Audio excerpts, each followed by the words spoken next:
I basically told him we can throw down right now in front of everyone. Let's have at it. LeBron James just went live on Instagram to confront Stephen A. Smith about their ongoing feud, and it's getting messy. But if there's one thing we know, Stephen A. doesn't back down easily. I would have gotten my ass kicked because had that man put his hands on me, I would have immediately swung on him. This feud is reaching a whole new level, and I've got all the details. Let's get into it. The powder keg, when criticism crossed the line. The NBA's seen its fair share of feuds, but few have blown up like this LeBron versus Stephen A. Smith drama. And after a recent IG Live moment, things just hit a whole new level. For anyone who missed the build-up, here's the backstory. It all starts with Bronny James, LeBron's eldest son, who made history in 2024 when he was drafted 55th overall by the Lakers, becoming part of the first ever father-son duo to play in the NBA together. But the fairy tale quickly turned into a media storm. Bronny's early stats became a magnet for criticism. Through 13 games, he averaged just 0.3 points, 0.3 assists, and 0.4 rebounds. He shot a tough 1 for 16 from the field and went 0 for 7 from 3. Critics pounced, treating every misstep like it was Game 7 of the finals, with many questioning whether Bronny had earned his spot or if his last name did the heavy lifting. Enter Stephen A. Smith. In January 2025, Smith suggested on First Take that Bronny James belonged in the G League rather than the NBA, arguing that the young player needed more development time before being thrust into the spotlight of professional basketball's highest level. You know, I was on First Take, my day job on ESPN earlier this morning, and I spoke about this, and I felt the need to elaborate even further because a couple of people text me and pissed me off, and they know who they are. People close to LeBron James talking to me about questioning him as a father. Come on, y'all. I mean, it's gotten to a point where this LeBron sensitivity is just beyond the pale. Smith's position, while controversial, wasn't entirely without merit from a purely basketball perspective, and this complexity made the eventual confrontation even more charged. League executives and scouts had privately questioned whether Bronny was draftable based on his college performance at USC, where he averaged 4.8 points, 2.8 rebounds, and 2.1 assists, and his physical measurements didn't match the traditional NBA prototype. The whispers in front offices across the league suggested legitimate concerns about readiness and development, but when filtered through the lens of media commentary, these concerns became public attacks that felt deeply personal to the James family. But Stephen A. Smith's commentary began to evolve from basketball analysis into something more personal, more cutting, more deliberately provocative. The ESPN personality didn't just question Bronny's readiness. He began to critique what he saw as LeBron's role in placing his son in an untenable position, essentially arguing that the father was failing the son by not protecting him from premature exposure to NBA-level criticism. I used a boxing analogy on First Take earlier today, and I used Marvis Frazier, the son of Joe Frazier. Go back and look at the highlights. He went into the ring against heavyweight champion Larry Holmes, who had one of the best jabs and one of the best right hands in boxing history. And I remember Larry Holmes being interviewed and saying, "Ain't no kid with 10 damn fights beating me." Smith argued that LeBron was exposing Bronny to criticism and failure by not insisting that his son develop in the G League, where he could hone his skills away from the intense scrutiny that comes with playing alongside one of basketball's greatest players. This argument, while potentially valid from a developmental standpoint, began to feel like an attack on LeBron's parenting decisions, crossing the line from professional sports analysis into personal family dynamics. The media landscape began to shift as Smith's commentary grew more pointed and personal with each appearance. What had started as basketball criticism was morphing into something that felt like a sustained campaign against the James family's decision-making, with Smith positioning himself as a voice of reason against what he saw as nepotism and poor judgment. If you took LeBron James' career from 2012 to now, and that was his history, from his first title to what he is now, and you wanted to make an argument against Jordan, I'm listening.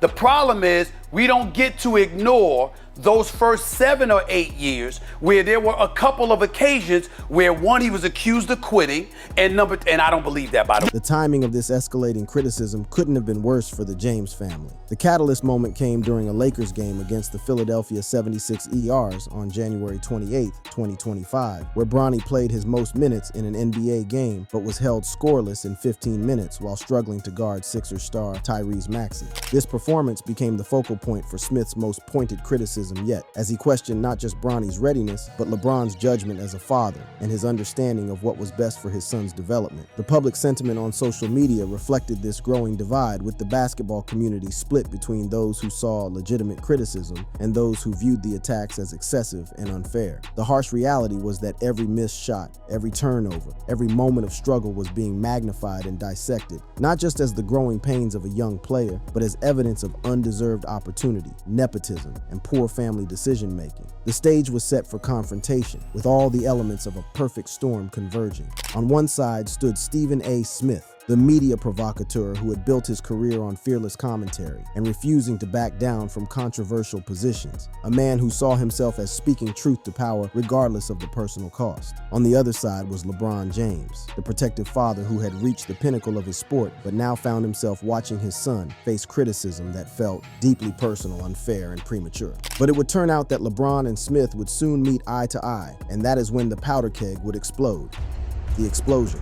The confrontation occurred during a timeout when LeBron James approached Stephen A. Smith courtside and reportedly told him to keep my son out of this shit, according to lip readers, and later confirmed by Smith himself in subsequent interviews. This wasn't a casual conversation between two professionals. This wasn't a polite request for consideration. This was a father protecting his child in the most direct way possible. Consequences be damned, with the full weight of his frustration and anger behind every word. The visual of this confrontation was extraordinary and unprecedented in its raw intensity. Here was LeBron James, standing 6 to 9 inches and weighing 250 pounds, one of the most physically imposing and successful athletes in the world, looming over the 6'1", 57-year-old media personality. But this wasn't about physical intimidation. This was about emotional protection, about a line that had been crossed, about a father who had simply had enough. Video footage captured the intensity of the moment, showing LeBron's body language and facial expressions as he delivered his message directly to Smith, while cameras rolled and the basketball world watched in stunned silence. Smith later described the encounter in vivid detail, recounting that LeBron said, "Yo, you gotta stop talking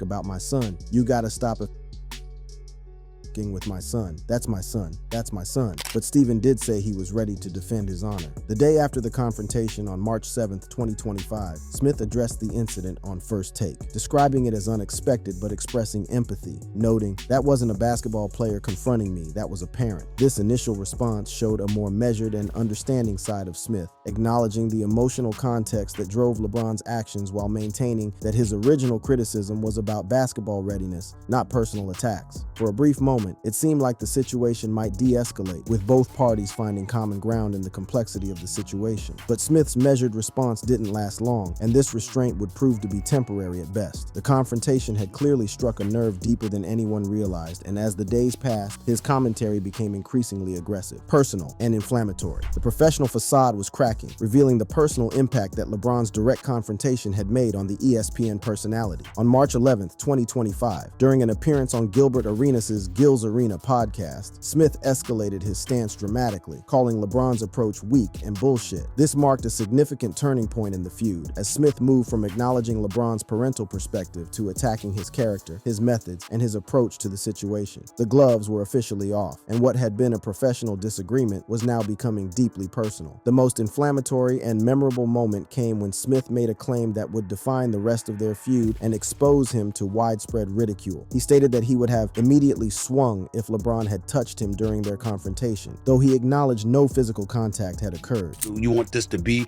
a reincarnation of Chris Rock and Will Smith? And let me state for the record that while we bring up that, let me assure you it wouldn't have gone down like that. I would have gotten my ass kicked, because had that man put his hands on me, I would have immediately swung on him. This statement was particularly striking and almost comical given the obvious physical disparity between the two men. LeBron James, one of the most athletic and physically imposing figures in sports, versus Stephen A. Smith, a 57-year-old media personality with no athletic background. The feud continued to escalate through various media platforms, with both sides using their considerable influence and platforms to shape public opinion and control the narrative. LeBron appeared on The Pat McAfee Show on March 26, 2025, criticizing Smith for personal attacks and accusing him of exploiting the feud for attention and personal gain. LeBron compared Smith's repeated discussion of their confrontation to a Taylor Swift tour run, suggesting that the media personality was milking the controversy for personal gain rather than engaging in legitimate sports commentary. Smith's response came on March 27, 2025, through his YouTube show in First Take, where he called LeBron a liar and defended his comments with increased vehemence. This escalation showed how deeply personal the feud had become, moving far beyond the original criticism of Bronny's basketball readiness to accusations of dishonesty, character assassination, and professional misconduct. But the most memorable and viral moment in this war of words came after LeBron's game-winning shot against the Indiana Pacers on March 27, 2025. Following his clutch performance, LeBron posted a video on Instagram showing Stephen A. Smith boxing, accompanied by a mocking womp womp sound effect. This social media trolling was particularly effective and devastating because it highlighted the absurdity of Smith's earlier claim about being ready to fight, showing footage of Smith's less than impressive boxing skills. Clean up that cut, raise him up.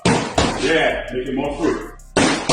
And turning it into a source of public amusement and ridicule. The boxing video became an instant viral sensation, generating millions of views and spawning countless memes, reactions, and commentary across social media platforms worldwide. Celebrities like Kevin Love reposted the video, and Matt Barnes offered Smith his personal boxing coach, commenting that LeBron had Smith sweating and fumbling his words. The public reaction overwhelmingly favored LeBron's trolling, turning Smith's tough guy posturing into a punchline and source of entertainment for basketball fans everywhere. Smith's response to the boxing video on First Take on March 27, 2025 was notably defensive and emotional, calling the video embarrassing and criticizing LeBron for being petty and in his feelings. He accused LeBron of lying about their confrontation and being two-faced, further escalating the public exchange and showing how deeply the mockery had affected him personally and professionally.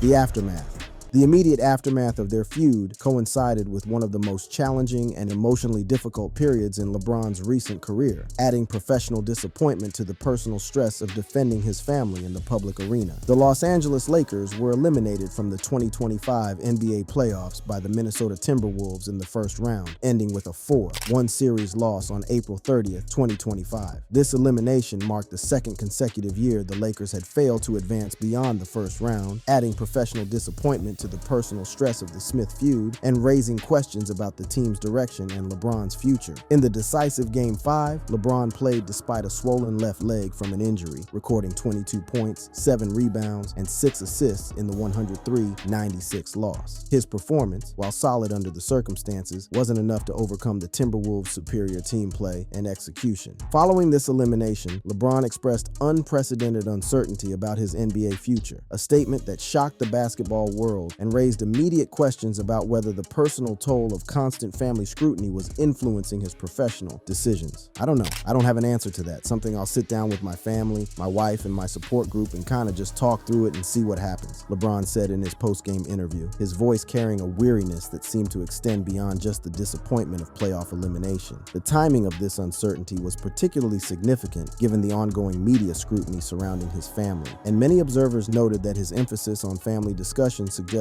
that these personal considerations were weighing heavily on his professional decisions. The Smith feud had demonstrated the intense pressure that came with being a James family member in the public eye, and LeBron's comments about discussing his future with his family suggested that the cost of that scrutiny was becoming a factor in major life decisions. This was unprecedented territory for an athlete of LeBron's stature, who had always seemed to thrive under pressure and use criticism as motivation. Social media sentiment analysis of reactions to LeBron's playoff elimination revealed a polarized response that reflected the broader divide created by the Smith feud, with 63.4% of posts showing positive sentiment praising his legacy and longevity, while 36.6% expressed negative sentiment focusing on criticism and calls for retirement. Notably, no neutral reactions were captured in the analysis, suggesting that the combination of the Smith feud and playoff disappointment had created strongly opinionated responses from the public, with little middle ground for measured analysis. The Stephen A. Smith feud had also exposed and amplified deeper issues about nepotism and fairness in professional sports, bringing private conversations and whispered concerns into the harsh light of public debate. Analysis of public sentiment regarding LeBron's influence on Bronny's career showed overwhelmingly negative reactions, with 87.4% of sampled social media posts criticizing the situation as nepotism.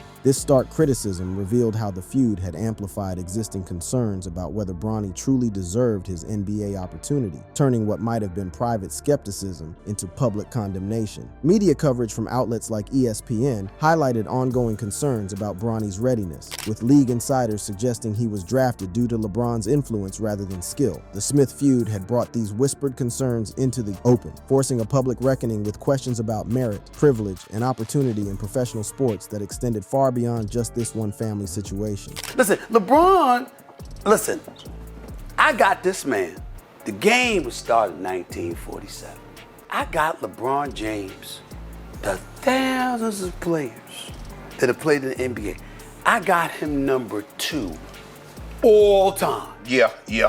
You got people walking around like that's disrespect. It is. I got him. No, see, that's emotion. The broader context of LeBron's 2024 to 2025 season provided additional perspective on the impact of the Smith feud and how it may have affected his on-court performance and mental state. Despite the personal distractions and media circus surrounding his family, LeBron had maintained elite performance levels throughout the regular season, averaging 24.4 points, 8.2 assists, and 7.8 rebounds in 70 regular season games. His playoff averages of 25.4 points and 9.0 rebounds showed that even at age 40, and despite the media circus surrounding his family, he remained one of the NBA's premier players and competitors. The feud also highlighted the complex and often impossible challenge of protecting family members in the modern media landscape, where social media amplifies every comment and controversy into a global conversation. LeBron's confrontation with Smith wasn't his first public defense of his family in 2025. Earlier in the year, he had responded to rapper Kevin Gates' inappropriate comments about his wife Savannah, showing a pattern of protective behavior when it came to his loved ones and establishing him as someone who would not tolerate personal attacks on his family. But my point to you is that if somebody said you weren't number 1, you don't feel insulted. No. So why you got to be insulted about LeBron? Because. That's emotion. No, that's it ain't no emotion. That's emotion. But it goes. Huh? See, that's emotion you right told there. me the storm was coming. Right. See, your storm happened for 9 years, then took 2 years off. Right. And it happened for 3 years Yep. and took another 3 years off. That's right. And then it kind of just was like drizzling. Right. My storm been going for 21 years raining. Right. The resolution of the Smith feud, or rather the lack thereof, became telling in itself and spoke to the deeper issues that had been exposed. As of the end of March 2025, the conflict remained unresolved, with no new public statements or developments reported since Smith's first take monologue. This suggested that both parties had reached a stalemate, with neither willing to fully back down from their positions, apologize, or find common ground for moving forward. For Stephen A. Smith, the feud had both elevated and damaged his profile in complex ways that would likely have lasting career implication. While it brought increased attention to his commentary and platforms, generating clicks, views, and engagement, it also exposed him to widespread mockery, particularly after LeBron's boxing video went viral and turned him into a punchline. Smith's response to the ridicule showed the personal toll the feud had taken, as he defended his comments while acknowledging the embarrassing nature of the boxing footage. The impact on Bronny James himself remained a crucial but often overlooked aspect of this entire controversy, as the young player found himself at the center of a media storm that had little to do with his actual basketball development. Reports indicated that LeBron had stated Bronny was resilient and doesn't care about critics, but the reality was that a 20-year-old player was dealing with unprecedented scrutiny that few rookies in any sport ever face. The Smith feud had intensified this pressure immeasurably, turning every game, every shot, every play into a referendum on nepotism and merit. Tell me the team that he faced that was the 2017 or the 2018 Golden State Warriors. What do you mean? I don't understand your question. Michael Jordan, tell me the team.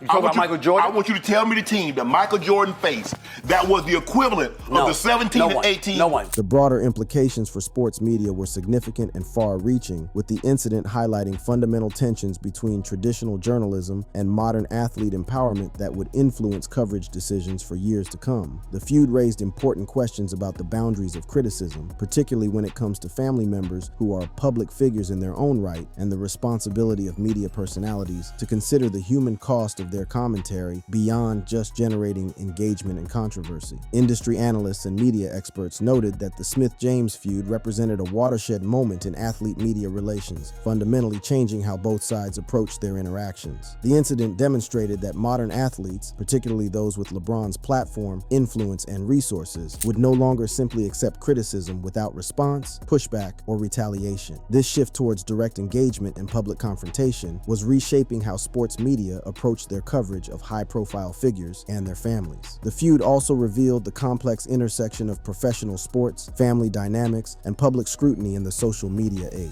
where every comment, every response, and every reaction was amplified and dissected by millions of observers worldwide. This created a feedback loop of attention and controversy that neither party could fully control, with each escalation generating more coverage, more opinions, and more pressure on all involved parties. You could say that, and my retort to that would be 6 NBA Finals losses. So they only. Hold on. There's 6 final losses. Yeah. 6 finals losses. Let me ask you a question. 6. The personal cost of this very public feud became evident in LeBron's post-playoff comments and his visible emotional state during interviews. The man who had always seemed to thrive under pressure and use criticism as motivation was now openly discussing the possibility of retirement, citing family considerations as a major factor in his decision-making process. This represented a fundamental shift for someone who had built his career on proving doubters wrong and rising to meet every challenge. Media coverage began to shift as well, with many outlets recognizing that the Smith feud had crossed lines that perhaps shouldn't have been crossed. Some journalists and commentators began to question whether the intense focus on Bronny James was fair to a young player still developing his skills, and whether the media had a responsibility to protect young athletes from premature scrutiny that could damage their development and mental health. The impact on the Lakers organization was also significant, as the team found itself dealing with constant media attention and controversy that extended far beyond basketball performance. The distraction of the Smith feud, combined with questions about LeBron's future and Bronny's role, created an environment where basketball discussions were often overshadowed by family drama and media conflict. But when you got 4 games against the Dallas Mavericks in which people looked at you and said choke. If you say that, you know what? You cannot get past that. I can't argue out that one. I can't argue out of that one. And that to me sealed the deal about the MJ-LeBron comparison. So what? The feud had also exposed the generational divide in how criticism is received and responded to in modern sports. While older generations of athletes might have simply absorbed media criticism and used it as motivation, LeBron's generation was more willing to directly engage with critics, use social media as a weapon, and publicly defend their families against what they viewed as unfair attacks. Analysis of media coverage showed that the feud had fundamentally changed how Stephen A. Smith was perceived by the public, with many viewing him as someone who had crossed professional boundaries in his pursuit of controversy and engagement. The boxing video incident in particular had turned him into a figure of ridicule rather than respect, potentially damaging his credibility as a serious sports commentator. That brings us to the end of this video. For more videos like this, click on the cards on your screen.